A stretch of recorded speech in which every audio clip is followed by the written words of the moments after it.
ચાલો વિદ્યાર્થી મિત્રો, આજનો પ્રશ્ન પૂછું છું. ભારત અને પાકિસ્તાન વચ્ચેની સીમારેખા કયા નામે ઓળખાય છે? ચાલો, કોણ જવાબ આપશો તમારામાંથી? નેહલબેન, તમે જવાબ આપો તો. મેકમોહન લાઈન તો ન આવે. ચાલો સુનિલભાઈ, તમે જવાબ આપો તો. આપણે ત્રીજા વિદ્યાર્થી તરફ આગળ વધીએ. બોલો તો મહેન્દ્રભાઈ. ખૂબ સરસ.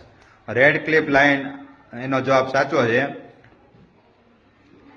ભારતના ભાગલા પછી 17 ઓગસ્ટ 1947ના રોજ રેડ ક્લિફ રેખા ભારત અને પાકિસ્તાન વચ્ચેની સરહદ તરીકે અમલમાં આવી.